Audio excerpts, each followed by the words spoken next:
la IGS y a la Comunidad Autónoma de la Región de Murcia por haber hecho posible que esté aquí y que os exponga la experiencia en estos ya, tirando ya casi a 8 años de andadura de la Agencia Valenciana Antifraude. Agradecer también, por supuesto, al esfuerzo de la Escuela de Formación e Innovación de la Administración Pública aquí en Murcia.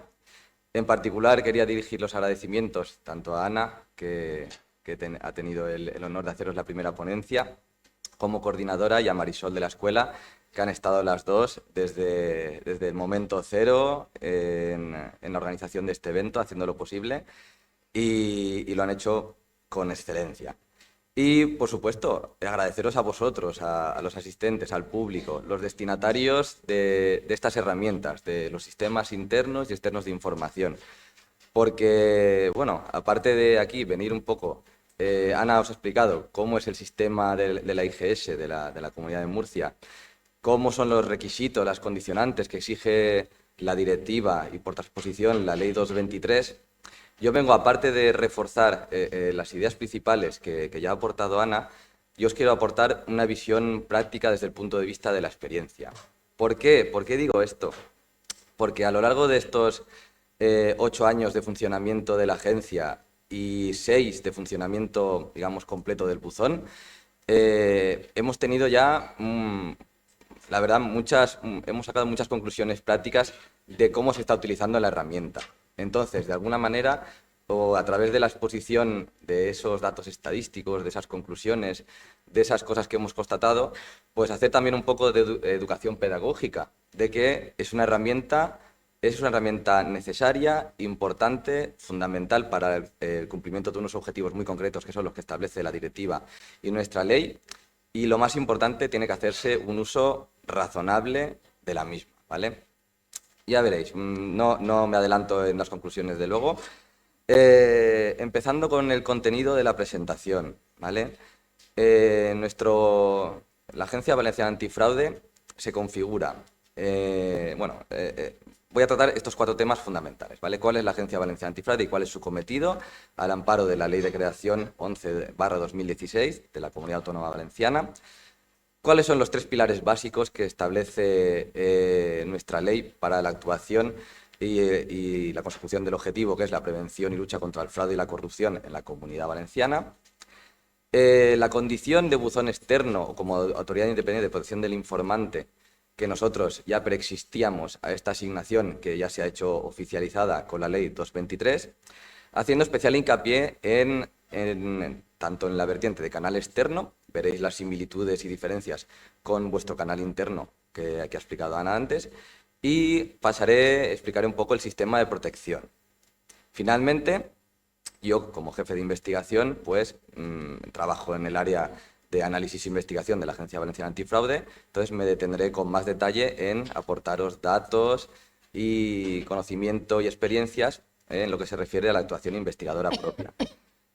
Tengo aproximadamente 1 hora para la ponencia. Mi ponencia es muy larga, son casi 90 diapositivas, ¿vale? Las pasaremos más o menos rápidamente, nos detendremos más en algunas. Importante, por favor, el objetivo de la ponencia no es tanto solo que esté yo 1 hora hablando, sino que resolver vuestras dudas e inquietudes, ¿vale? Que la ley 2/2023 es más bien una ley laxa, que establece unos criterios básicos, unas normas comunes mínimas, pero luego, como la pregunta que ha surgido antes, deja muchas lagunas de información concreta, no te proporciona una pauta al detalle de cómo realizar determinadas actuaciones, de cómo montar un sistema interno, un externo, cómo se hace la investigación, etc. Entonces, cualquier inquietud que tengáis al respecto de los canales de los sistemas internos externos, de la protección, etc., me interrumpís, lo resolvemos, y sin perjuicio de que al final de la exposición os deje 5 o 10 minutos para cualquier otra cosa que queráis comentar, ¿vale? Aparte de eso, ya os adelanto que he introducido, a mí me gusta introducir mecanismos de dinamización con el público, así que os vamos a examinar para ver si estáis atentos. Nada, examinar es simplemente, pues, lanzaré una pregunta al aire y a mano alzada votamos a ver cuál creéis que es la opción correcta. Y pues con eso también pues, nos entretenemos, yo descanso un poco y comentamos los resultados y a partir de ahí, pues bueno, cualquier cosa que queráis hacer ver será bien recibida. Vale, ¿qué es la BAF, la Agencia Valenciana Antifraude, y cuál es su cometido? La primera parte. Nosotros nacemos como consecuencia de una situación coyuntural en el gobierno valenciano en el que el Partido Socialista, el Partido Compromís y Podemos fundan lo que se llama el Pacto del Botánico y asumen el gobierno mediante este tripartito. Una de las, como imagino que conoceréis un poco la coyuntura de la Comunidad Valenciana, estaba siendo salpicada por grandes casos de corrupción pública y entonces una de las primeras líneas prioritarias del nuevo gobierno era el establecimiento de una agencia especializada en la lucha contra la corrupción para el territorio de la Comunidad Valenciana. Esta agencia se crea mediante la Ley 11/2016, empezó a rodar los primeros pinitos en el 17, el buzón, como luego veréis, lo creamos en el 2018 y desde 2018-2019, que se estabilizó ya la manera de funcionar, hemos ya venido rodando hasta ahora. Os traigo los datos más recientes para que veáis el volumen de carga de trabajo y de investigaciones que llevamos. La misión de la agencia es prevenir y erradicar el fraude y la corrupción en la comunidad, en las instituciones valencianas y también el fomento de la ética pública. Y importante el matiz de que antes de que ya existiera tanto la directiva del 19 como la ley del 23, nuestra ley ya preveía medidas de protección a las personas alertadoras o que informan de irregularidades, ¿vale? Los objetivos, por cierto, que creo que no lo he dicho, la presentación se os podrá facilitar a través de la escuela, de la IGS, con lo cual, si alguna diapositiva veis que no os da tiempo a verla o porque hay algún enlace que queráis consultar, la tendréis a vuestra entera disposición, ¿vale? Como decíamos, el régimen jurídico de la agencia está completado ya no solo por la Ley 11/2016, sino que hemos tenido que reglamentar otros muchos aspectos en aquel momento en el que no existía ni tan siquiera la Ley 223. Entonces, tenemos una resolución que crea el buzón de denuncias del 18, a mitad del 18 es cuando empieza a funcionar este buzón, que si queréis lo podemos probar, es no exactamente igual, pero muy parecido al de la IGS, están basados en la plataforma GlobalX. Tenemos un reglamento de funcionamiento que desarrolla los preceptos de la ley, una resolución importante que concreta el ámbito de actuación material de la BAF, porque a nosotros nuestro ámbito material es la lucha y la prevención del fraude y la corrupción, pero la ley no define qué es fraude o corrupción. Tampoco tiene una equiparación plena a tipos penales. Es decir, al final, fraude o corrupción se puede reconducir a una pluralidad de tipos penales que no son específicamente fraude o corrupción. Entonces, necesitábamos dotarnos a nosotros mismos de una definición conceptual. Pues lo hicimos mediante esta resolución 2020. Nos hemos aprobado un código ético de conducta adicional a los preceptos 52 a 54 del Estatuto Básico de Empleado Público y tenemos también una resolución que regula el buzón interno de denuncias. Nosotros tenemos nuestro propio buzón interno para denuncias internas de la propia BAF y tenemos el buzón externo, que es el que corresponde a la Autoridad de Protección del Informante para denuncias externas que nosotros recibimos, ¿vale? Me gusta completar esta información introductoria con un mapa de agencias antifraude en España. Cuando se constituye la Agencia Valenciana Antifraude es la segunda de las 5 que actualmente están creadas en el territorio nacional, ¿vale? La primera fue Cataluña, la segunda fuimos nosotros y siguieron Baleares, Andalucía y Navarra. Si bien recientemente, no sé si conocéis el dato, que el gobierno balear ha acordado la disolución y liquidación. Tenéis aquí el mapita en el que tenemos Cataluña y Valencia como entidades creadas, Andalucía en funcionamiento, Baleares, que dentro de poco dejará de estarlo, y Navarra. Luego tenemos, aparte de las de las agencias con potestad en el seno de una comunidad autónoma, hay 2 agencias municipales en los ayuntamientos de Madrid y Barcelona, y luego están los servicios del Gobierno de España, el Servicio Nacional de Coordinación Antifraude, dependiente de la IGAE, de la Intervención General, la Eurescon, la Oficina Especializada en Materia de Contratación Pública, y todavía pendiente de crear la Autoridad Independiente de Protección del Informante de la Ley 2/2023, que a fecha actual yo no tengo todavía noticia de que esté en vías de ninguna creación, pero bueno, mientras tanto los demás tenemos que empezar a funcionar, como bien ha apuntado Ana, los plazos son los que pone la ley y tenemos que actuar con sometimiento. Luego formamos parte, la agencia, de una red internacional, en particular europea, de instituciones destinadas o cuyo cometido vira en torno a la prevención o protección del fraude. La más importante, la Oficina Europea de Lucha contra el Fraude, la OLAF, con lo cual tenemos convenio de colaboración, de encomiendas de gestión, y hemos realizado, especialmente en el periodo COVID, que ellos no se podían, los funcionarios de allí no se podían desplazar, hemos hecho algunas investigaciones por encomienda de gestión de ellos. Están el Greco, la EPAC y, importante, la NEUA, que hace la semana pasada fuimos huéspedes, organizadores de una reunión de 33 entidades adheridas a NEUA que pues, aprovecharon la estructura de la Agencia Valenciana para hacer una reunión allí de la correspondiente a esta anualidad. Y finalmente también tenemos convenio con la Fiscalía General del Estado y la Fiscalía Europea, la EPO. Importante, me gusta reseñar que la Comisión Europea, en el Manual de Buenas Prácticas de Lucha contra la Corrupción, ha tomado a la Agencia Valenciana como modelo territorial de prevención y lucha contra la corrupción. Aquí tenéis una imagen de la portada y el enlace está en la presentación, si luego queréis consultar. Es muy interesante porque ellos valoran una serie de parámetros para medir la calidad de un modelo territorial en tema de prevención y lucha contra el fraude, y eso luego lo valoran conforme a una puntuación y concluyen, ponen las conclusiones en el manual. Es muy interesante, al fin, por saber también qué tipo de aspectos son importantes para la Comisión Europea.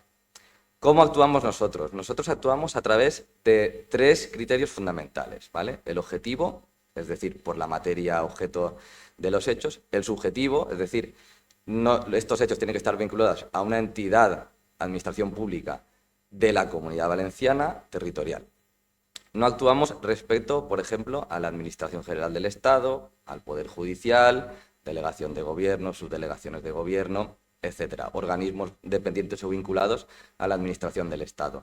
Esto queda fuera de nuestra competencia porque la ley autonómica, pues evidentemente, solo puede actuar sobre el ámbito autonómico.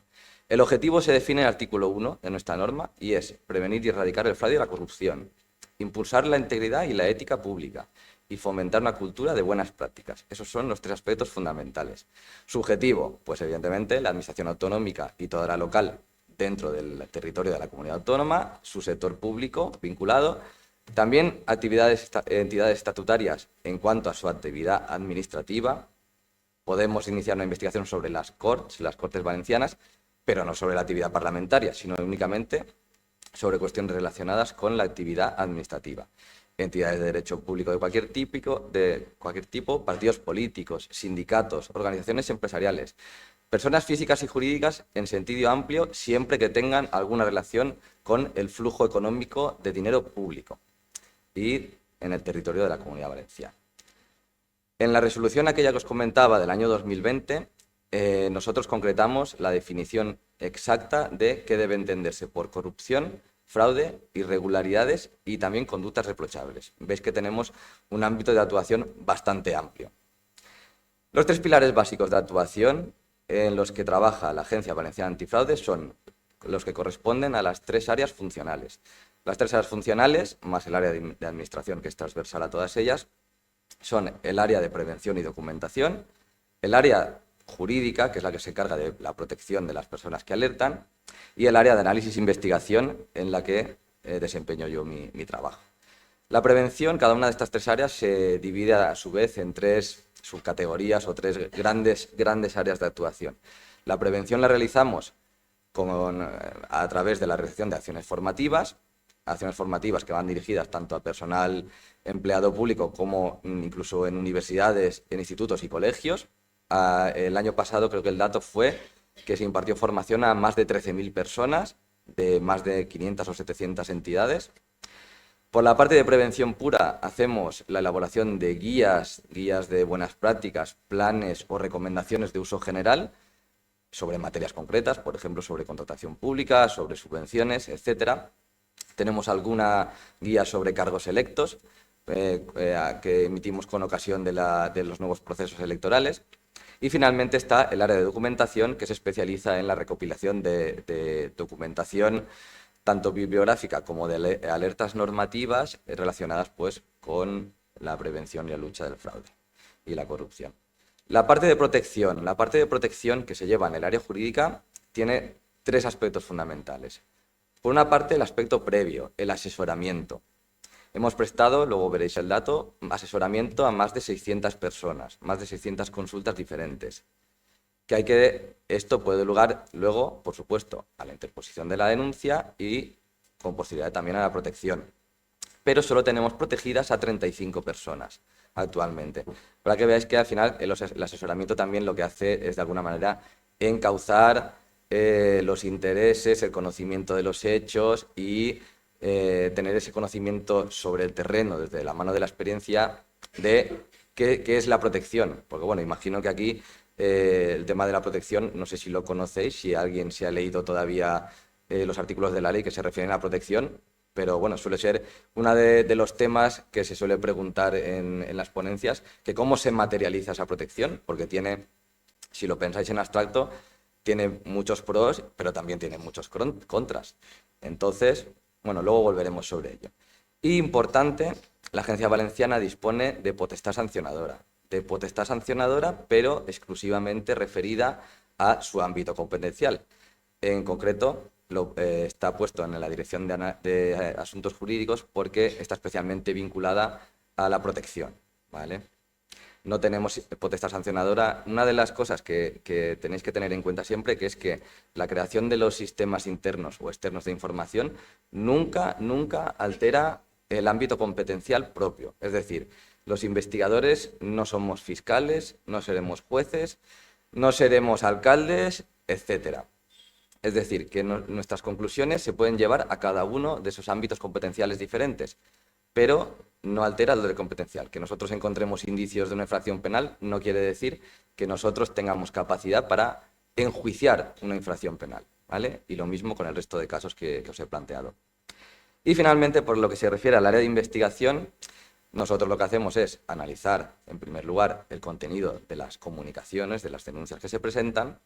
En segundo lugar, aquellas que procede a iniciar una investigación, iniciamos una actuación investigadora y esa la terminamos con diferentes opciones que son las que nuestra ley permite. El archivo, como primera de ellas, la más habitual, las recomendaciones de mejora, y tenemos también la opción de trasladarlo, como os digo, al órgano que tiene la competencia sustantiva material para iniciar la actuación disciplinaria o sancionadora que proceda.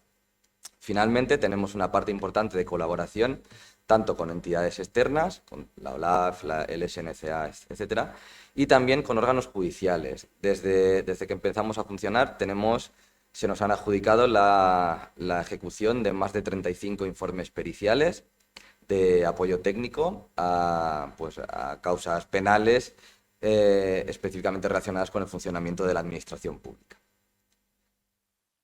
Ejemplos, aquí en la página web de la Agencia Antifraude lo tenéis todo al alcance de vuestra mano, está todo publicado, hay una sección de recomendaciones, pues aquí tenéis un pantallazo. Estas, por ejemplo, la ejecución de los contratos en clave de integridad pública, las que suelen tener mucho éxito, preguntas frecuentes sobre planes de medidas antifraude, actualizado abril, pues ahí tenéis todo el listado de recomendaciones, os las podéis descargar, son de libre acceso y de libre consulta.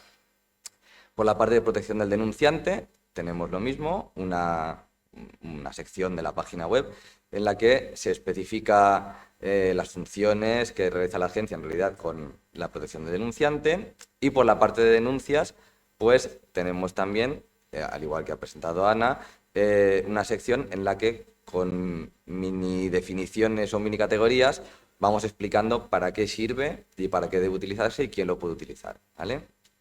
Aquí tenéis un ejemplo de una nota de prensa en el que firmamos protocolos de colaboración con ayuntamientos, luego os aportaré el dato, tenemos con universidades, con otras entidades, con administraciones, etc. ¿Cómo funcionamos nosotros como autoridad independiente de protección al informante? ¿Vale? Somos encargados del canal externo y del sistema de protección. Como ya hemos comentado antes, el origen aunque nosotros somos precursores al haber nacido en el 16, el origen viene de una inquietud que tiene Europa. El Consejo de Europa, sabéis que la mayor relación que tiene con los Estados miembros es la de la subvención de actividades que de alguna manera redundan en beneficio de la Unión Europea, ¿vale? Y es consciente, además tiene la oficina europea, la OLAF, de que puede haber fallos en el sistema. En Europa son muy de apostar por la buena fe de las personas y confiar en la buena gestión de los gestores y de los proveedores finales, de los destinatarios finales. Pero es consciente de que puede haber casos en los que pues, haya un desvío de fondos, haya alguna irregularidad, se haya falseado alguna subvención, etc. ¿De qué premisa parte esta directiva? Ellos establecen de que, primero, que es necesario detectar este tipo de casos de fraude, de corrupción, de uso indebido de recursos públicos. Esa es la primera premisa. La segunda premisa es que dónde se pueden detectar y corregir con mayor inmediatez estos casos, evidentemente en el seno de las propias organizaciones donde se han producido los hechos.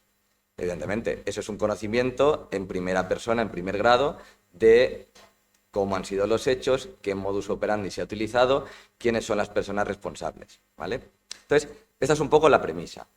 Y va más allá porque también es consciente de que hay un par de circunstancias que lo que producen es que la gente no denuncie, no ponga en conocimiento, no informe, no alerte de que se están produciendo estos hechos. Ellos lo llaman en inglés el chilling effect, el efecto de enfriado. Y luego veremos las causas, cuáles son exactamente. Y esto es lo que determina que se dicte esta directiva al establecer una serie de garantías en los canales, por una parte, y por otro lado, una serie de preceptos que apoyan a la protección de la persona, que de alguna manera se sienta arropada y se enfatice a que se presenten esta serie de alertas, con el último objetivo de pues, evitar un uso indebido de unos recursos públicos que en este caso provienen de Europa. Vale. Los retos de la directiva los tenéis aquí resumidos, ya los hemos tratado. La protección de las personas denunciantes, el anonimato del que denuncia y la confidencialidad del que recibe la información. Deben de ser sistemas que deben estar accesibles, visibles, fáciles, amigables, con una interfaz fácil para que sea un uso sencillo, como son nuestros buzones. Veis que estos requisitos a priori se cumplen. La opción de que exista una autoridad externa independiente que sea capaz de gestionar. Esto lo vincula a la ley, lo veréis, a una cosa muy concreta y es, como veréis, la ley 223, engloba dentro del mismo saco a entidades de muy diferente tipología. Está igual dirigida al Estado, que es gigantesco y descentralizado, está igual a una comunidad autónoma que a pequeña escala le pasa lo mismo, y como a un ayuntamiento con 2 personas, con 2 empleados públicos. Lo mismo con empresas grandes, empresas pequeñas, etc. Veréis que al final esta varianza lo que hace es que a la hora de gestionar la implementación de estos canales se tenga muchas preguntas. Pues venía a decir esto porque la previsión de que exista un canal externo es porque tanto la directiva como la ley son conscientes de que en determinados marcos coyunturales no es posible tratar eficazmente una denuncia. Entonces, en este caso, se faculta a la persona que quiere alertar a que directamente acuda a un canal externo que, a priori, con su garantía de independencia e imparcialidad, pueda tratar con mayor eficacia la información, ¿vale? Os he dicho, el artículo 12 de la directiva regula los canales externos de denuncias, tienen que ser seguros, íntegros, confidenciales, fáciles, tienen que permitir la comunicación con el denunciante, este aspecto es importante, y tienen que permitir la protección. La Ley de 2023 recoge y amplía estos retos, estas condiciones, estas características de la directiva, ¿vale? Ya hemos hablado de la obligación y los plazos. También contempla en uno de los últimos títulos las medidas de apoyo y protección. Establece la creación, que aunque no se ha plasmado en la práctica, esperemos que quizás este año o a más tarde el que viene se materialice en la creación de la AIP, y incluye también potestad sancionadora. Los canales externos de denuncias. La ley los regula en el artículo 24 y establece que son 2. Ha reconocido, por una parte establece la Autoridad Independiente de Protección, por otra parte reconoce expresamente que pueden ser autoridades competentes en cada comunidad autónoma si ya se hayan creadas con anterioridad o si se crean con posterioridad.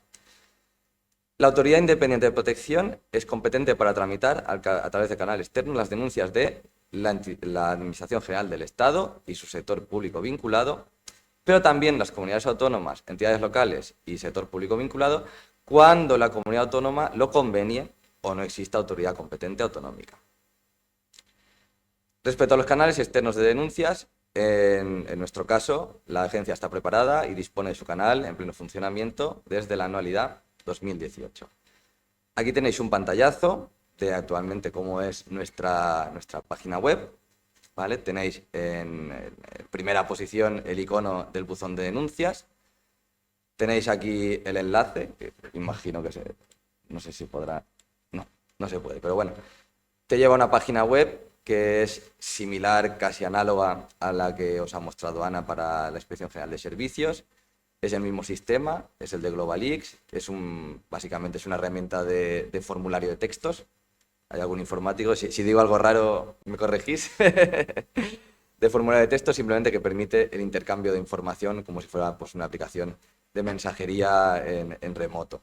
Pero que además permite el intercambio de archivos, de imágenes, de audios, etc. ¿Vale? El funcionamiento es muy sencillo. Ana ha hecho el ejemplo y es básicamente eso, un formulario de intercambio de información. Nosotros nos gusta, en línea con lo que exige la directiva y en línea con lo que exige la ley, sintetizar mucho, poner ejemplos muy visuales, con poco texto, para que la gente tenga claro, el usuario final tenga muy claro cuál es la función de la agencia, cuáles son sus cometidos y para qué debe utilizarse el buzón de denuncias, en nuestro caso el externo.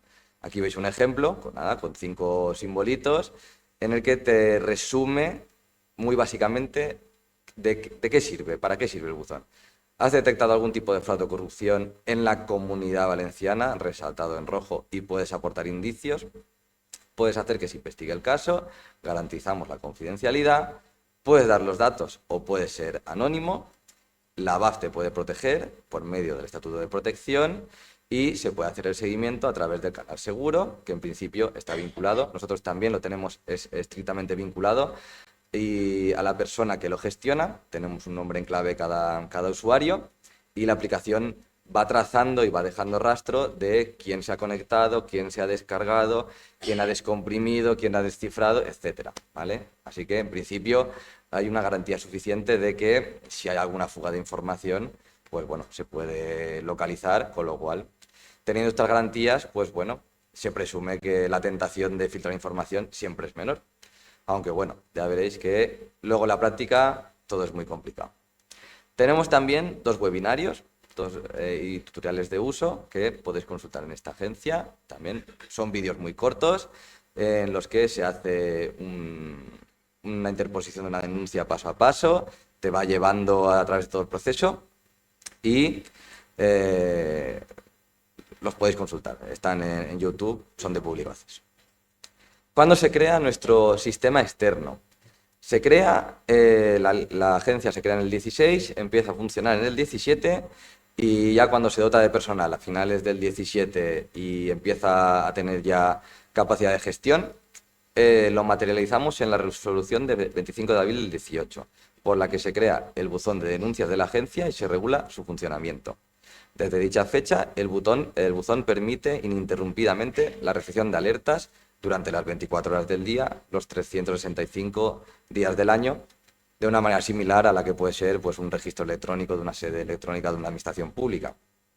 Aquí nosotros funcionamos igual, las alertas que se van recibiendo se van recopilando en el sistema, el lunes a primera hora se tratan, recopilamos durante toda la semana las que entran, el viernes se despachan con la dirección y a partir de ahí pues aperturan los expedientes. Veréis luego en el procedimiento que es muy similar. El nuestro es más extenso y más detallado que el que plantea la ley 223, pero la espina dorsal es la misma. Primera pregunta de examen. A ver, venga. Nivel de uso del buzón de denuncias de la BAF. ¿Cuál creéis que es el medio más utilizado para la presentación de denuncias en la Agencia Valenciana Antifraude?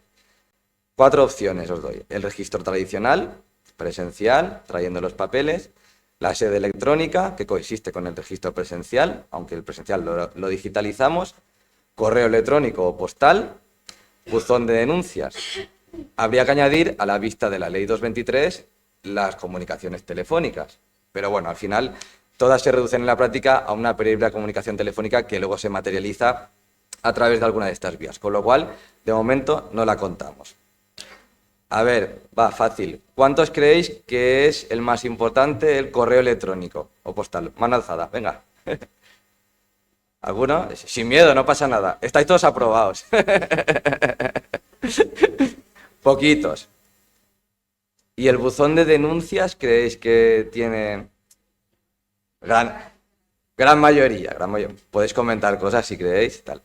Efectivamente. En esta gráfica veis el volumen de denuncias que entran por cada uno de los medios a fecha de hace 2 semanas que está hecha la presentación, el nivel de uso. Han entrado de unas 2.000, para que os hagáis una idea, de unas 2.000 en total, más de 1.600 entran por el buzón de denuncias. Tened en cuenta que desde el 17 al mitad del 18 no existía el buzón de denuncias. Es decir, que encima cuenta con un periodo de retraso de medio añito largo. Esto corresponde al 90%. Es decir, yo lo valoro positivamente, creo que es una consecuencia lógica. El informático se ríe, está asustado. Al final, este es uno de los retos que imponía la directiva, es decir, que sea fácil, que sea sencillo de usar, que esté accesible. Cuando pones accesible, fácil y sencillo, pues de alguna manera se enfatiza. Esto, vemos la parte buena, también hay que ver la parte mala. Es decir, cuanto más fácil es presentar algo, ¿qué te genera? Bueno, recibimos denuncias los sábados por la noche, los domingos de madrugada, a cualquier hora del día y de cualquier tipo. Luego entraremos más sobre ese detalle, esa cuestión, ¿vale? Otra pregunta. Esta es importante, la anonimización, porque es una cuestión que ha estado controvertida desde que nosotros nacimos, estaba controvertida, porque nosotros hemos permitido la interposición de denuncias anónimas. Y efectivamente, Ana lo ha apuntado antes, la ley de procedimiento no lo permite, exige la interposición nominal, la identificación del administrado, ¿vale? Hemos tenido una serie de debates interesantes por si se permitiera, porque nosotros al final tenemos una cláusula residual en la que se nos aplica la legislación sobre el procedimiento común en lo que no esté específicamente previsto por nuestra ley. Entonces, había ahí un punto de debate jurídico, ¿vale? Ahora claramente subsanado, porque la ley 223 lo permite, lo ha formalizado, quiero decir, en muchos ámbitos, en el ámbito tributario, en el ámbito penal, se permitía la interposición de denuncias anónimas. Evidentemente, a la línea de lo que os acabo de decir, tiene su pro, tiene su contra. El no poder identificar de ninguna manera a la persona anónima. Tiene un beneficio, tiene bastantes problemas prácticos. Luego podemos entrar. ¿Qué porcentaje creéis que supone la interposición de denuncias anónimas? ¿Más de 2/3? ¿Manos arriba? Bastantes. ¿Menos de 1/3? ¿Muy poquito? ¿Creéis? No, creéis que se utiliza. Esta estadística es sorprendente porque realmente aquí tenéis comparado la barrita oscura es las nominativas, la barrita clarita las anónimas. Bueno, veis que en el 17, como no existía la posibilidad, bueno, hay 2 denuncias pero son irrelevantes, todas fueron nominativas. A partir de ahí se empieza a equiparar y luego sí que hay un aumento de la parte de anónimas, pero que no llega a alcanzar un parámetro que dirías que la gente solo utiliza la anónima.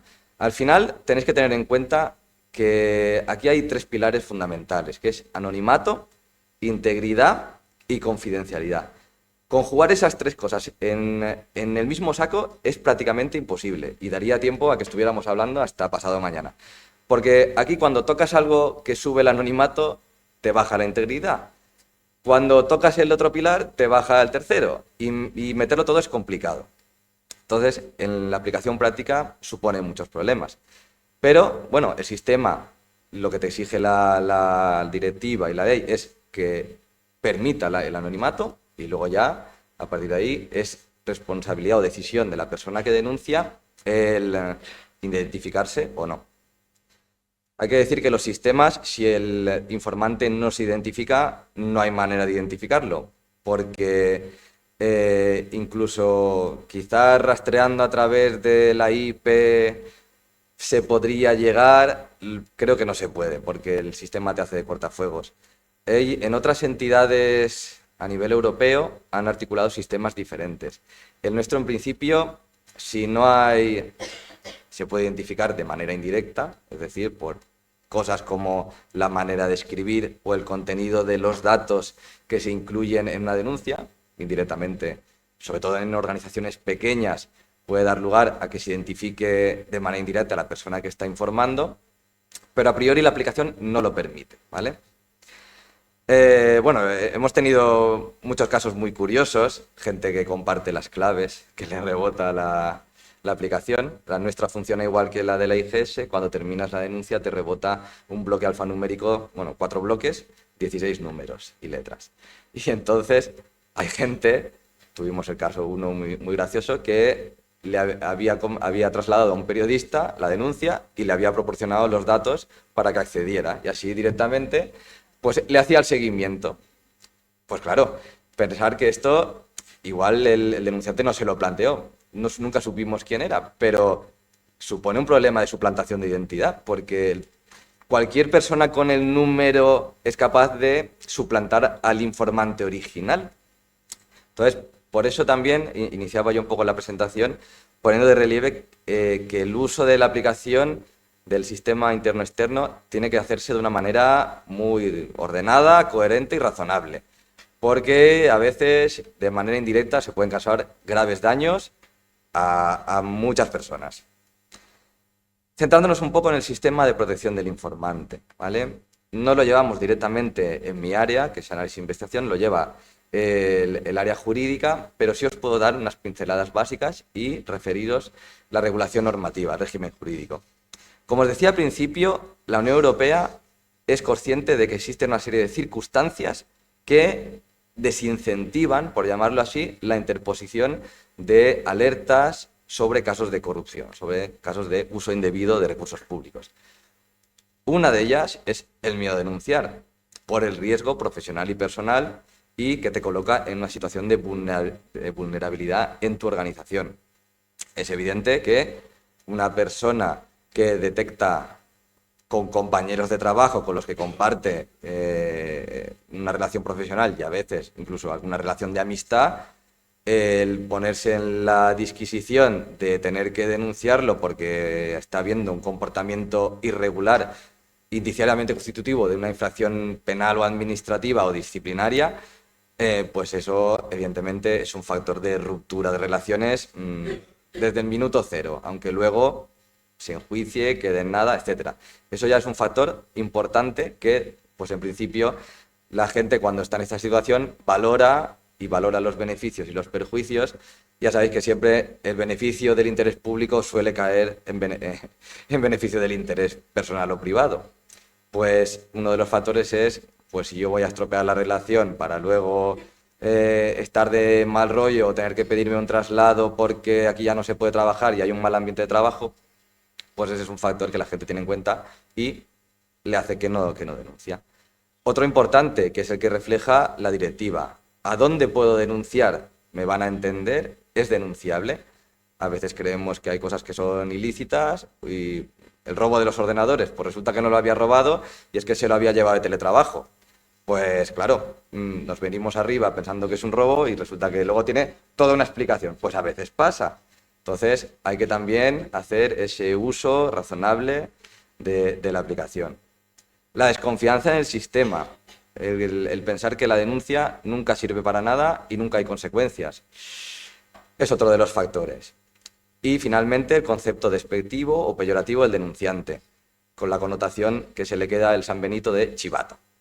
Que de hecho Ana lo ha apuntado que la Ley 2/2023 y de ahí la directiva ya superan esta concepción tradicional de denunciante como que alguien que es un chivato y la pasan hacia alguien que es alertador o que informa, que es algo que ya tiene esa connotación, que al final en la práctica es lo mismo porque tanto un denunciante como un informador es alguien que traslada el conocimiento de unos hechos a la autoridad competente para investigarlos, inspeccionarlos y sancionarlos.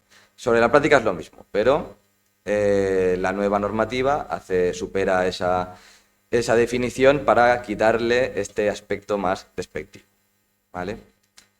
Según el preámbulo de la Ley 2 del 2023, recoge estas cosas que estábamos diciendo, ¿vale? Que es fundamental la colaboración ciudadana para detectar estos casos, se habla y recoge los antecedentes que hay en Cataluña, Comunidad Valenciana, Baleares, etcétera, y refiere todo esto al pensamiento de que la buena fe, la conciencia honesta de que se han producido o pueden producirse hechos graves y hace falta un comportamiento cívico, ¿vale? Yo os digo que es una manera de pensar muy europea, muy de pensar que los ciudadanos, pues bueno, al final siempre tienen esa espinita de querer defender el bien común y de querer perseguir a los malos, y eso es lo que subyace dentro de esta nueva regulación. Para favorecer, otra de las medidas muy importantes que establece la ley para favorecer y que los alertadores no valoren tanto los perjuicios o represalias que se les puedan causar, es el régimen de protección.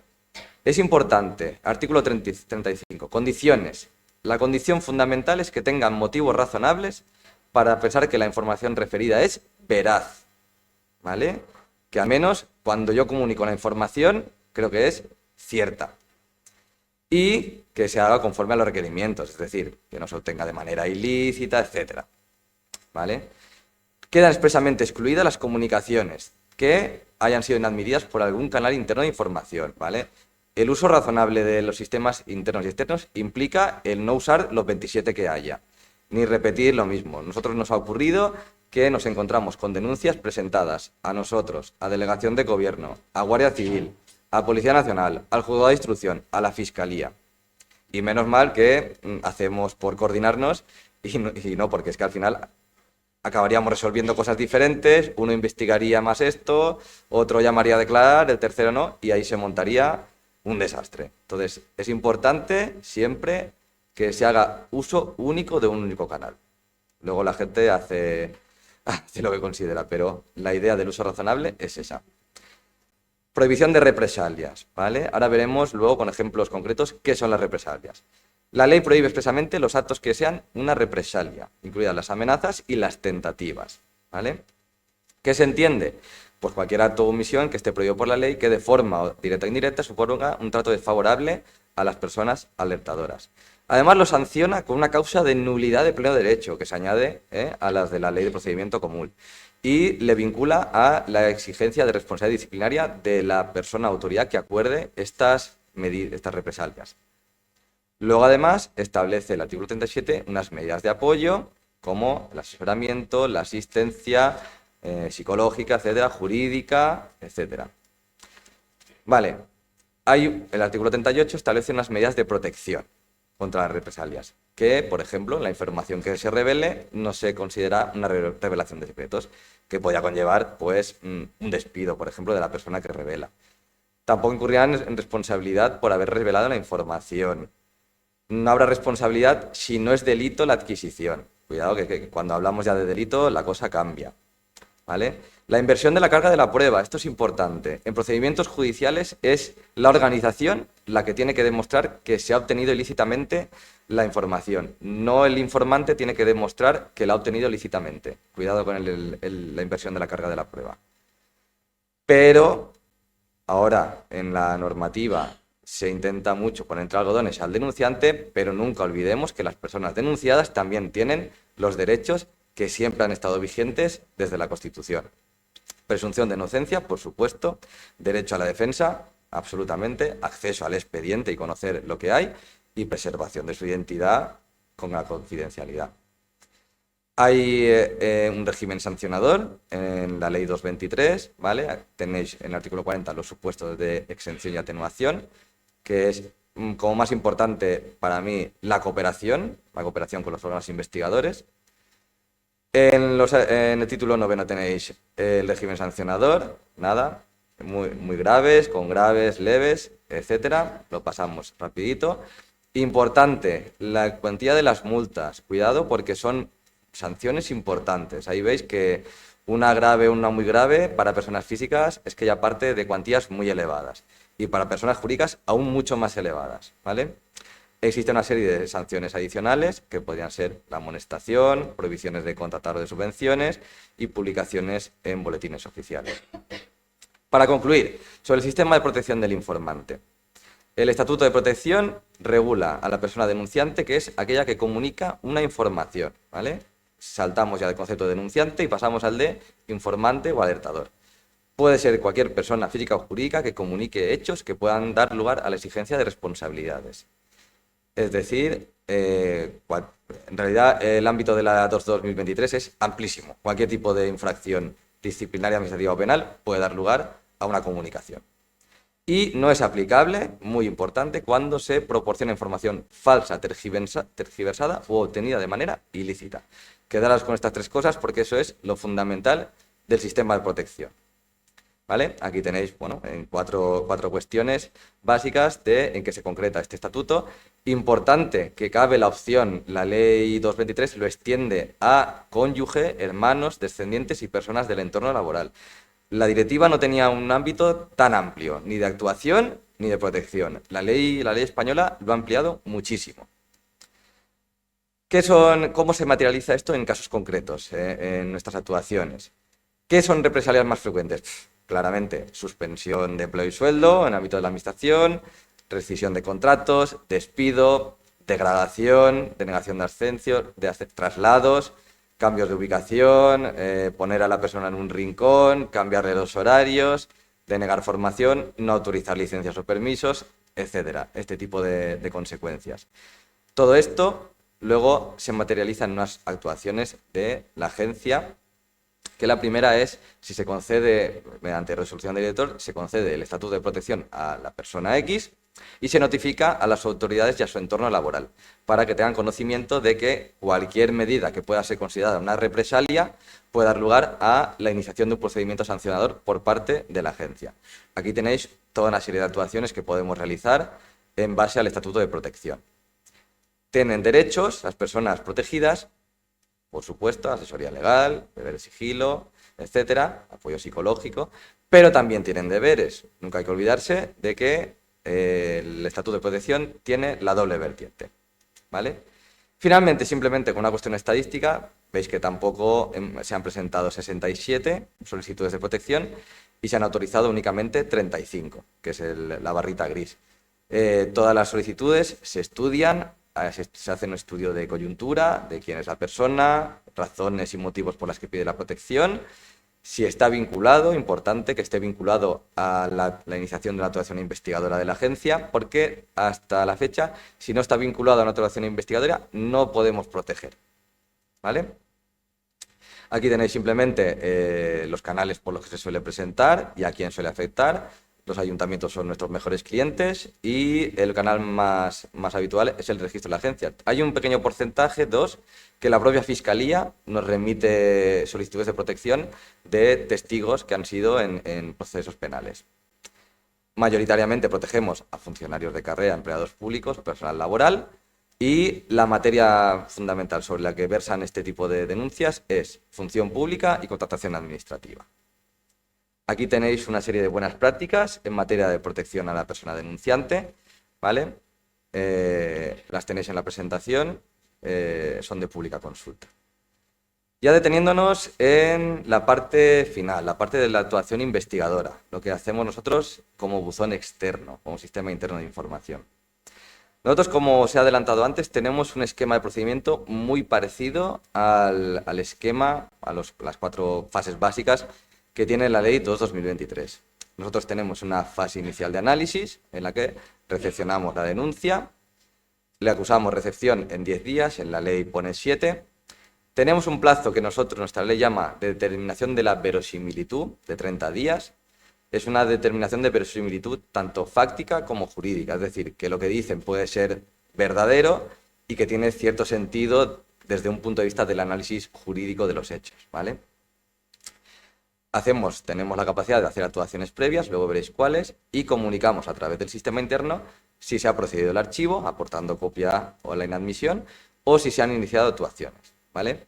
Aquí además tomamos una decisión, hemos reglamentado a través de 3 circulares internas el tema de la comunicación al denunciante y hemos dejado de comunicar el resultado porque nos encontrábamos que cualquier iniciación de una investigación al día siguiente estaba en la prensa.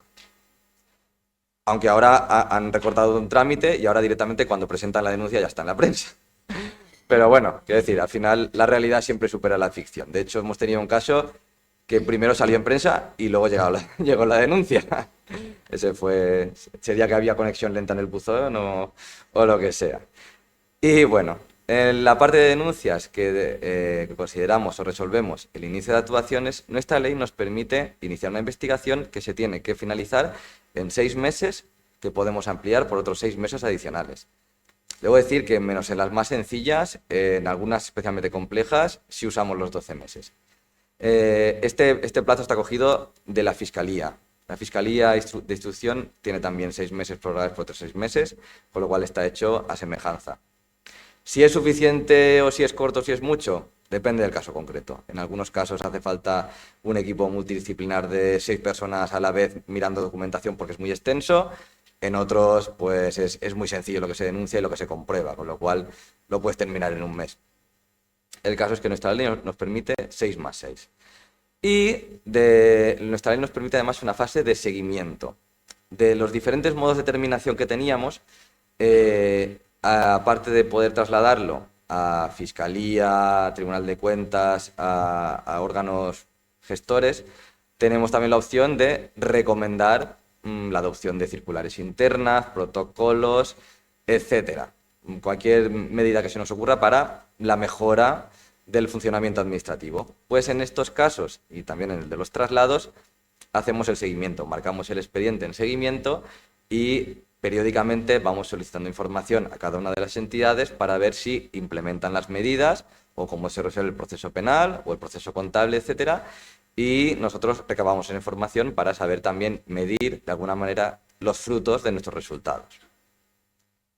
¿Qué recursos materiales utilizamos? Partido a vuestra izquierda potestades que nos brinda la ley y a la derecha herramientas. Podemos hacer personaciones, entrevistas y audiencias en las organizaciones o llamarlos a la sede.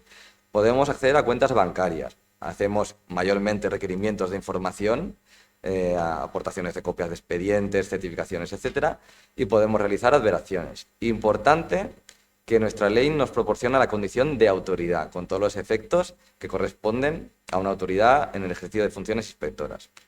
Por otra parte, tenemos convenios con el Consejo de Notariado para acceder a los protocolos notariales, a los registradores de la propiedad para acceder al registro de titulares reales, con Fiscalía General, con un servicio de consulta interadministrativa de datos identificativos, tributarios, etcétera, con el Servicio Nacional de Coordinación, con fuerzas y cuerpos de seguridad y con juzgados y tribunales.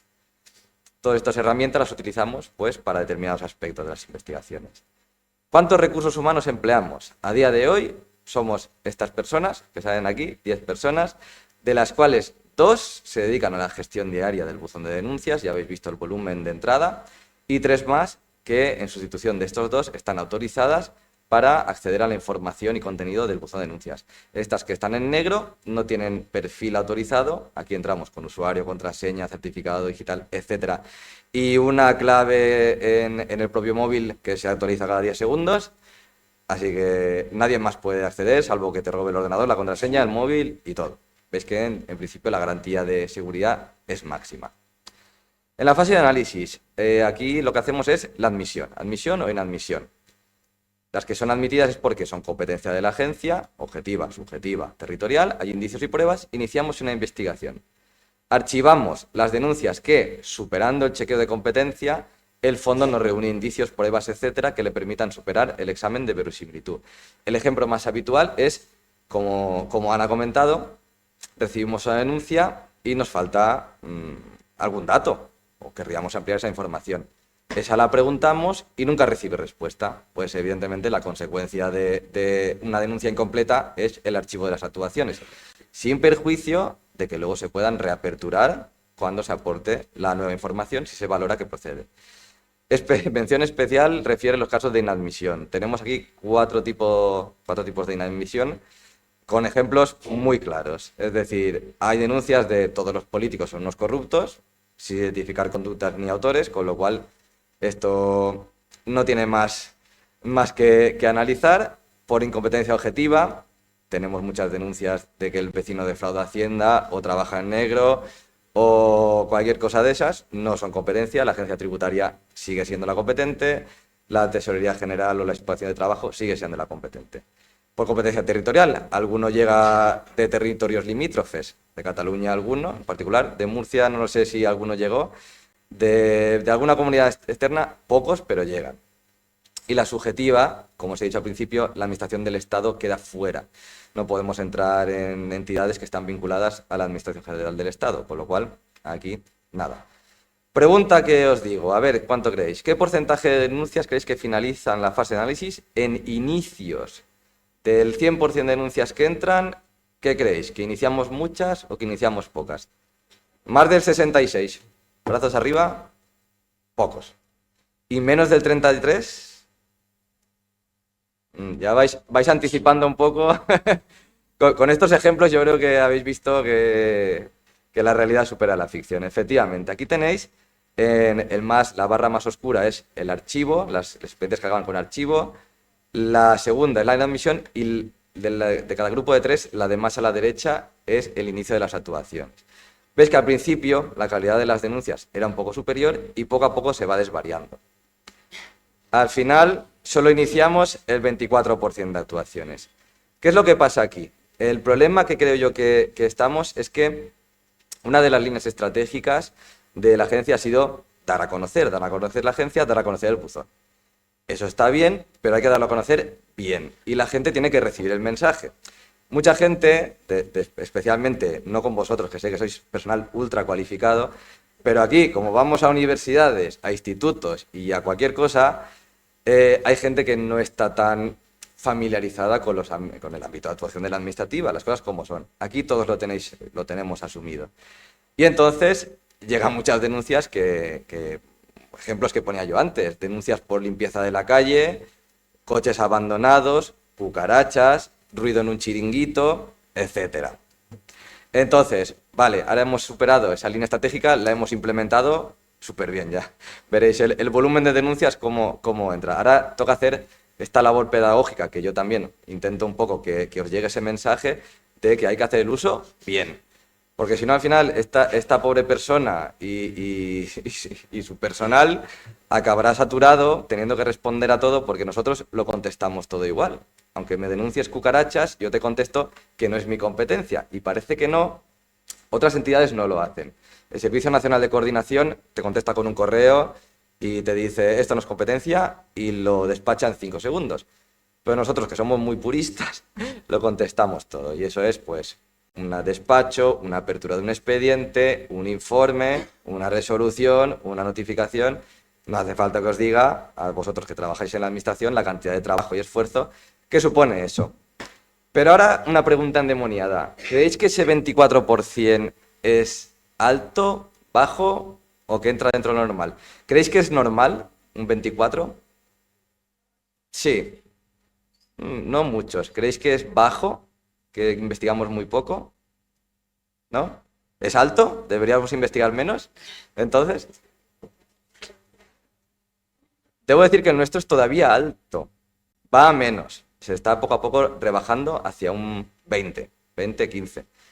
De hecho, esta semana entraron creo que 12 y solo vamos a entrar en 2. Porque 10 son una de las cosas que tendréis que reglamentar, si no habéis reglamentado ya, es que es muy importante distinguir lo que es fraude y corrupción, irregularidades, de lo que es un debate jurídico. Nos entran muchos, especialmente nuestro ámbito principal es el acceso a la función pública, y muchos recursos, muchas alertas, muchas denuncias van dedicadas a no estoy de acuerdo con lo que me ha resuelto el tribunal. Pues hay vías y eso no es fraude o corrupción, salvo que me lo vincules a un matiz que le dé relevancia de infracción. Claro, al final no estar de acuerdo con resoluciones administrativas, pues hay recursos administrativos y los hay jurisdiccionales, que es donde tienen que debatirse. Nosotros no somos jueces, no somos fiscales, no somos el consejo jurídico ni el órgano consultivo. Tenemos nuestra opinión, evidentemente, pero no somos árbitros. No podemos establecer nuestra opinión por encima de otra. Entonces, un gran porcentaje de denuncias llegan sin llevar ese hecho al matiz de infracción, sino simplemente se quedan en un desacuerdo con una actuación administrativa. esto no es el uso que se pretende del buzón, ¿vale? Aquí veis, este es el gráfico de la oficina catalana. La oficina catalana solo investiga el 15%. Ellos que tienen más rodaje que nosotros, ya veis que es el 15%. Pero es que la OLAF solo investiga menos del 10%. Ellos filtran muchísimo, muchísimo de todo lo que les llega. Otra pregunta de porcentajes. ¿Qué creéis que es el motivo más importante, que ya os lo he apuntado, de archivo de las denuncias? Que sean genéricas, que ya hayan sido investigadas, o la inexistencia de indicios. La inexistencia de indicios. Mirar, el 76% es la inexistencia de indicios. Y la gran mayoría es porque el alertador no responde a peticiones de aclaración. Eso es un problema, porque claro, como decíamos antes, si configuramos tanto la aplicación para que marque una barrera para no saber quién está en la otra línea, ¿cuál es el efecto inmediato? Que si yo pido algo, el que está en la otra línea no lo sabe. Cuando nos conectamos con una sede electrónica, con un certificado y un correo electrónico, aquí me manda la administración notificación y yo la tengo, y tengo un correo electrónico, un aviso en el móvil, tal. Estas aplicaciones no lo permiten. Entonces queda en la esfera de cada persona alertadora el periódicamente entrar, si no ha dejado ningún dato y es plenamente anónimo, porque desde el otro lado tampoco podemos llamar a decir, oye, que tienes, aclárame esto. Ni te puedes entrevistar ni nada. Entonces, por esto vuelvo a la idea fuerza uso razonable. Es decir, no tiremos la piedra y escondamos la mano. Es decir, si hacemos un uso porque realmente hemos encontrado algo irregular, algo que merece ser investigado, apoyemos. Es que si no, al final es trabajo que no sirve para nada, sino para sacar estadísticas de que no sirve para nada. Y no es por el trabajo ni de Ana ni de la IGS, es porque hay que hablar el mismo idioma. Y por eso se habla de la comunicación bidireccional, porque tanto es en este sentido como en el otro. Sí que es verdad que a nosotros, como gestores, nos llegan avisos de que se ha actualizado el buzón número 3. Entonces te lo marca ahí y yo sé que hay... Nosotros lo miramos al día, pero al otro lado, cuidado, porque no es. Me consta que hay otras entidades que, por ejemplo, me parece que es la austríaca, que lo que hacen es, en vez de rebotar un bloque alfanumérico, rebotan un usuario y contraseña generados ex profeso para ese buzón. Y entonces la persona lo que puede es vincular esa dirección de correo electrónico para que le lleguen los avisos. Aquí se ha optado por esta otra forma. No sé si será, desde un punto de vista de tecnología, mejor, peor. En otros sitios lo hacen diferente. Os dejo la idea para que la valoréis. Por otra parte, la inadmisión de las denuncias. ¿Cuál creéis que es el motivo más común de inadmitir una denuncia? ¿Que hay otras entidades que ya están conociendo de ese motivo? ¿Que sean absolutamente falsas y que no tengan sentido ninguno? ¿Que los hechos estén judicializados, en cuyo caso todos lo sabemos, tenemos que interrumpir y remitir? ¿O la falta de competencia de la agencia? ¿Cuál creéis que sería? La falta de competencia. La falta de competencia porque dentro de esta competencia nosotros hemos englobado los casos en el que la agencia no es el órgano competente para dirimir debates jurídicos que tienen su vía administrativa a través de los recursos procedentes y la contenciosa administrativa en la jurisdiccional. Si no, la IGS de Valencia lo tiene también reglamentado y contesta muchas de si aquí hay un debate jurídico, ejercite los mecanismos. Es que nosotros hemos tenido el caso de que hay gente que presenta denuncias cuando no está de acuerdo con un resultado de un examen y ni siquiera lo impugna ante el órgano técnico. Dices, hombre, pues impúgnalo primero, que te contesten y si ahí hay un matiz que le da gravedad al tema, pues entonces entramos y lo vemos. Pero es que sin siquiera recurrir un recurso de reposición, que también es fácil. Bueno, esto es más fácil, evidentemente. Esto entras en la web y lo tienes puesto, pero hay que ser coherentes y consecuentes. Una idea que suelto al aire. Si creéis que había una necesidad real de que existiera un sistema interno o externo de información. No sé qué pensáis. En los cursos que he dado yo, esta cuestión... Hay muchas opiniones divergentes, que ya existían buzones internos, que realmente por registro de entrada siempre se podía presentar, aunque con el matiz del anonimato y tal. El matiz diferenciador, y el que aportamos ahora que no hemos tenido nunca antes, es el de la protección. ¿vale? Está claro que aquí hay unos matices en los buzones internos externos que refuerzan esa protección, esa confidencialidad, pero hasta entonces no existía un régimen de protección vinculado a esta presentación de denuncias. Este es el aspecto más novedoso y que, en principio, debe coadyuvar de manera global a que afloren los casos de corrupción. Mirar la evolución de la actuación investigadora de la Agencia Valenciana en estos años de funcionamiento.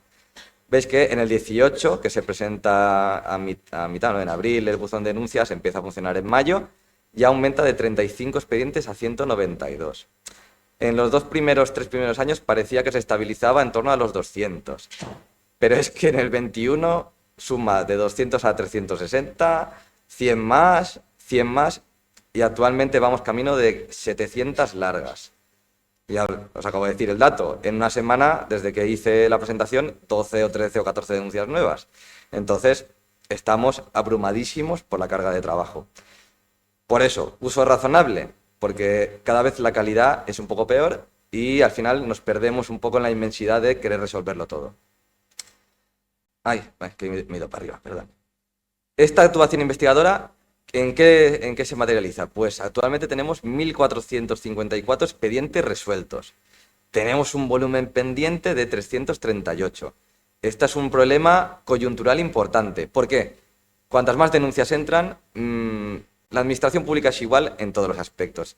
No tenemos medios nunca para asumir toda la gestión que se necesita, en ningún ámbito, en el sanitario, en el educativo, ojalá en el judicial, ojalá tuviéramos más medios, pero son los que son y tenemos que priorizar.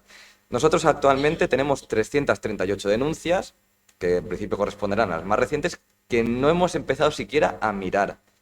Esto es 1 año y medio de retraso. Eso va en perjuicio del propio sistema, porque si el propio sistema no es ágil en el estudio de investigación de los expedientes, de las denuncias presentadas, nos estamos echando piedras contra nuestro propio tejado. Entonces, como personas potenciales usuarias, el uso razonable a través de solo la presentación... Uy. Aquí se ve bien, ¿no? ¿No? Sí. Es de esa tele. Bueno, pues lo que os venía comentando. El uso razonable, porque si empezamos a bombardear, literalmente es bombardear, disparar con la metralleta, encender el ventilador, llamarlo X, y llenar de denuncias el buzón, llegará un punto en el que el personal gestor no tendrá capacidad.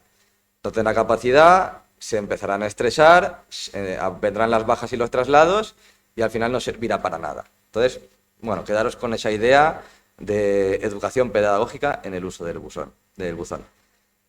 Nada, ¿cuál es el modo de terminación más habitual? Y me quedan ya unas pocas diapositivas, creo que estoy en hora y así también me preguntáis cosas. ¿Correcto? El modo de terminación más habitual. Nuestra ley prevé estos siguientes modos. De menos grave a más grave. Archivar las actuaciones, por supuesto, si después no hay nada, se archivan y cerramos. El segundo, recomendaciones de corrección, mejora, implementación de procedimientos circulares, etc. Y ya de menos grave a más grave, trasladarlo a un órgano administrativo competente para que inicie la actuación sancionadora disciplinaria que proceda, usualmente un disciplinario. Trasladar a la jurisdicción contable si vemos que los hechos tienen relación con un posible menoscabo en las arcas públicas y finalmente trasladar a la Fiscalía o a un órgano, a un juzgado de instrucción si vemos que los hechos pudieran tener relevancia penal. ¿Vale? ¿Cuál creéis que es el modo de terminación más habitual de todos estos? A ver, que oigo muchas voces. Los traslados. ¿Creéis que trasladamos muchas cosas a órganos? No, ¿no? ¿Recomendaciones? Sí. Estáis en lo cierto. La gran mayoría de cosas de investigaciones terminan con recomendaciones de mejora.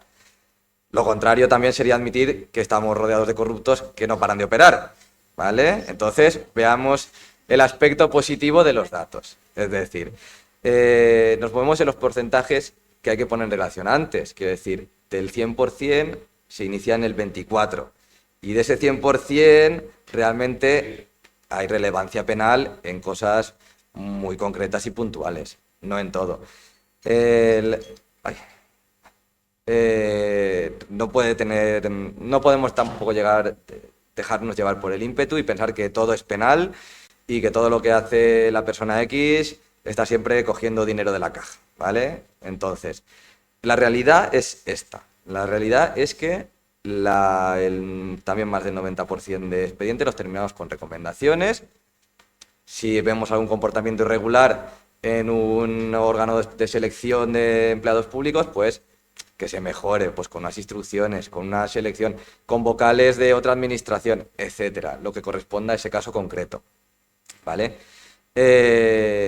También, igual que nos pasa a nosotros, le pasa a la Fiscalía y a los juzgados. Tienen trabajo hasta aburrir, entonces tampoco es plan que yo diga aquí que no bombardeéis el buzón externo para luego bombardear yo a la Fiscalía con expedientes. Entonces, con el mismo uso razonable que predicamos hacia afuera, lo predicamos hacia adentro, ¿vale?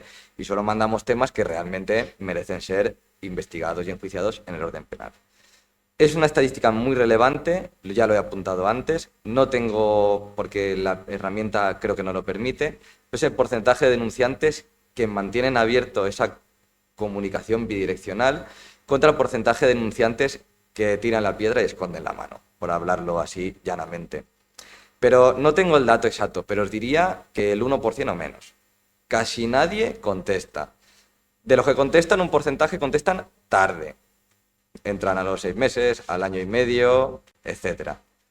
Y muy poquitos hacen el seguimiento de esto. Entonces, al final, ¿qué hacemos nosotros? Pues intentar, como estoy haciendo ahora con vosotros, pues educar de alguna manera de que si se hace uso de la herramienta, pues que se haga un uso que es el que corresponde, razonable. Conclusiones, herramientas de mejora que nosotros proponemos.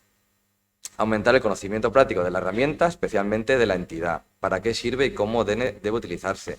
Esto que se llama entrenar al informante, esto existe en Europa. Ellos lo llaman el whistleblower training. Entonces, hacen este tipo de actuaciones en empresas, en administraciones, para que la gente sepa realmente cuál es el objeto de la herramienta. Nosotros lo hacemos, la IGS, a través de la web, con información muy sintética, muy visual, para que no abrumar con el típico formulario de 200 páginas a la persona que quiere interponer una denuncia. Y al mismo tiempo, pues de alguna manera, encauzarle, ¿vale? Nosotros, a la vista que teníamos muchas denuncias que van sobre fraude tributario, fraude social, de seguridad social, incorporamos, por ejemplo, 2 preguntas iniciales de filtro con ejemplos en nuestro buzón de denuncias. Entonces, al principio, sí o no, pregunta de sí o no. ¿Esto que va a denunciar tiene relación con una entidad de la Comunidad Valenciana? Y además ponemos 3 ejemplos. Ejemplo, si es de una consellería, si es de ferrocarriles, si es de no sé qué. Y si es de esto, no. Entonces le hacemos que lo marque. Con eso, sinceramente, no soy capaz de saber cuántas denuncias me ha prefiltrado, pero creemos que algo debe de encauzar la denuncia posterior. Concienciar sobre las consecuencias, garantías, derechos y deberes a las personas que informan. Sobre esto podemos hablar. Ya os he dicho que el tema de la protección preocupa y si bien está previsto en la ley como un sistema que tiene además aparejado un régimen sancionador, luego en la realidad es complicado. Las denuncias es una herramienta que se presta mucho a la pena de banquillo, que se presta a las suspicacias. Cuidado con este tipo de actuaciones porque al final genera este tipo de distorsiones y no se pueden impedir y son cosas externas a la aplicación. La aplicación no dice nada, es aséptica, el que es anónimo. Pero claro, el ejemplo que siempre ponemos, en un ayuntamiento de 3 personas que uno lleva contratación y te entra una denuncia de contratación,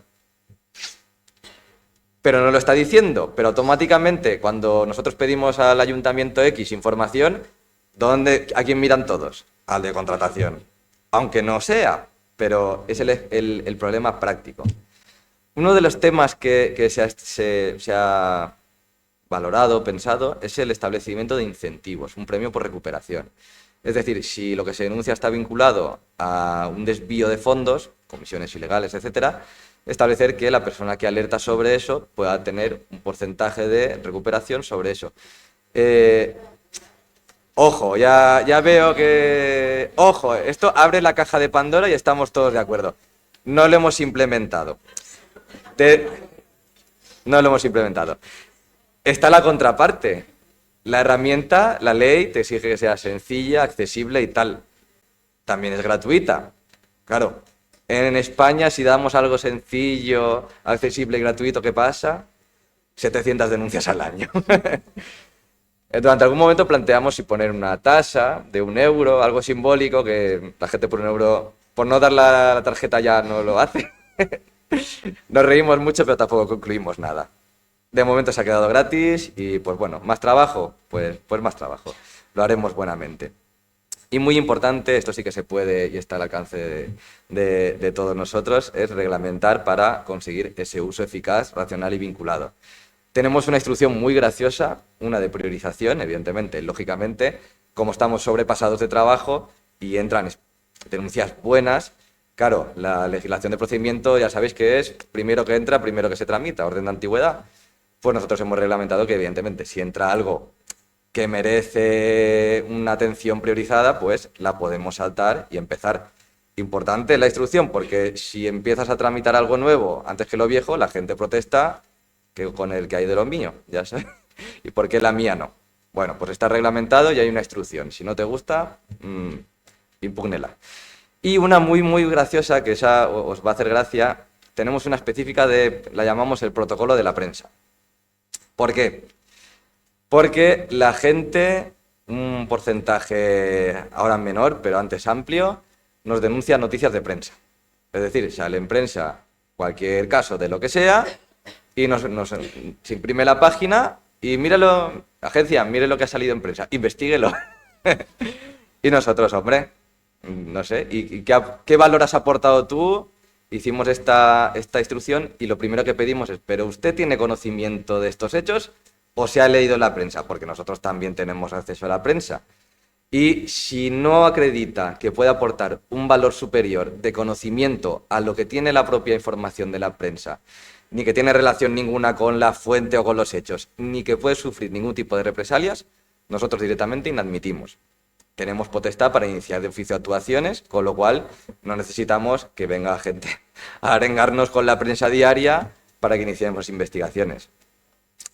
Y nada, simplemente aquí tenéis un ejemplo de las dos preguntitas. La agencia no tiene competencia y pone, por ejemplo, compras en portales de internet. Algunos nos llega que la han estafado en Wallapop. Telefonía, empresas suministradoras de energía, problemas privados con el marido que se divorcia, etcétera. Cosas de ese tipo. Lo más bizarro que os podáis imaginar, entra y llega. Nada, la anonimización, unas sugerencias de mejora que hemos hablado también en diversos foros.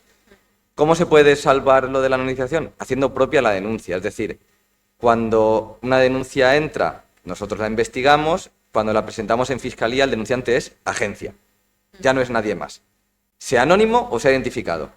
Con lo cual hacemos de una doble barrera, y esto está muy bien porque la fiscalía, pues en principio, se dirige con el denunciante y solo conoce tu nombre, con lo cual, no obstante, no es garantía absoluta y al 100% de que en un momento dado la fiscalía pida identificar a la persona denunciante, porque les encanta y es razonable entrevistarse y saber quién son y qué motivos tiene para interponer la denuncia.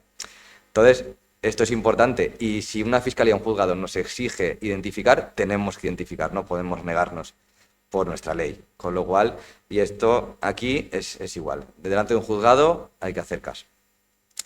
La devolución de usuario y contraseña tras registro, que es lo que comentaba antes, o simplemente pues anonimizar al alertador devolviendo un código alfanumérico X, pues como hacen los policías cuando van a declarar al juzgado, que se identifican con códigos de identificación profesional. Ya os he comentado un poco la reglamentación que tenemos nosotros a través de circulares. Dos cosas que en foros internacionales hemos visto que podría ser interesante, como determinar qué es el interés público, hasta dónde hay un interés público en una alerta o hay más un interés privado, cuantías, decidir si se entra por 100 euros o no se entra, en fin, esto viene todo vinculado a que no disponemos de recursos para todo, con lo cual hay que priorizar.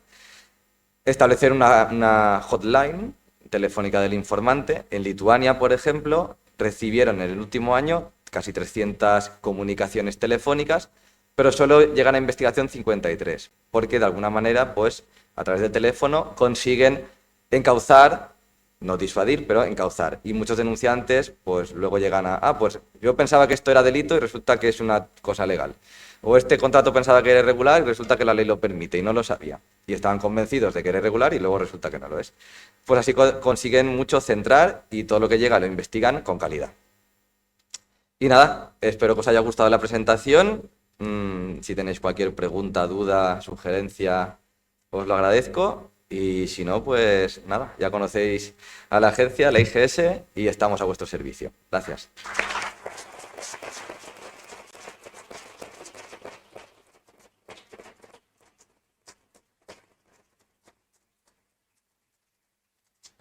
¿Queréis plantear alguna cuestión? Sí. Bien, pues vamos a ver, tenía dos preguntas. Una primera sobre las estadísticas que has dado al principio. Quiero recordar que eran 35 procesos judiciales en los que ha sido parte la agencia.